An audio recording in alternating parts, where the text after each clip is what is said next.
So ayun nga, sa hindi inaasahan, nasiraan nga tayo. Dahil nasiraan tayo, pinagawa muna natin si Valentina dito sa vulcanizing. Kaso nga lang si kuya mukhang first time niya lang gumawa, may first time niya lang mag-vulcanize ng gulong, kaya nahirapan siya sa bike natin. Pero all goods naman, kayang kaya naman ni kuya, kaya panoorin nyo to. Pag tapusin nyo yung video at may grabe nga, kung napalatan kayo ng bike or napalatan kayo ng motor, dito kayo magpa-vulcanize, sobrang lapit lang. Dito lang naman si Miss Santo Angel.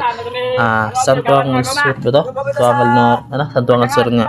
Ayan guys, dito si kuya nag-vulcanize. Sobrang nahihirapan sa gulong kasi ang higpit kasi ng pito. Ayan tuloy, hindi niya makuha.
Pagtapos nga ni kuya ilabas yung gulong, nakita niya na agad yung butas kasi nga meron siyang x-ray vision. Ayun, kaya nga sabi ko sa'yo, lupit dito magano. Tapos nakita niya agad yung butas, sobrang laki. Kaya hindi na ako nagpatumpik-tumpik at naisipan ko talaga, bumili na ako ng bagong gulong. Kaso wala pa akong pera, kaya sa susunod na lang yon. At nilubog na nga sa tubig ang ating interior. Talagang lunod na lunod at talagang dapat kailangan ilubog sa tubig yan para makita na yung butas ng ating interior. Sobrang tagal na nga rin pala ng ating interior at bibili talaga tayo ng bago sa susunod para nag-appear na tayo.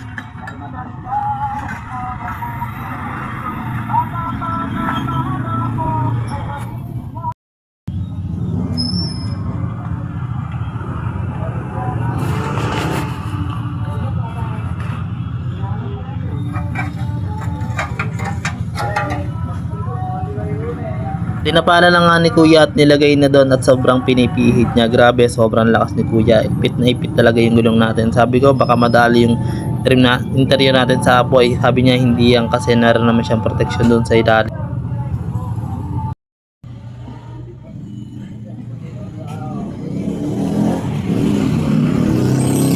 Pagkatapos nga nilagyan siya ng apoy, grabe naman, sobrang init na. Kuya, buti nga ni kuya kinakaya pa yung init ng ano. Sabi ko kaya mali pagkakalagay mo kasi yung lagay mo nasa kanan ka, dapat yung hawakan na nasa gitna. Ayan tuloy hindi niya mailagay. Pero goods naman, sabi ko wag lang madali interior, baka magka-damage pa.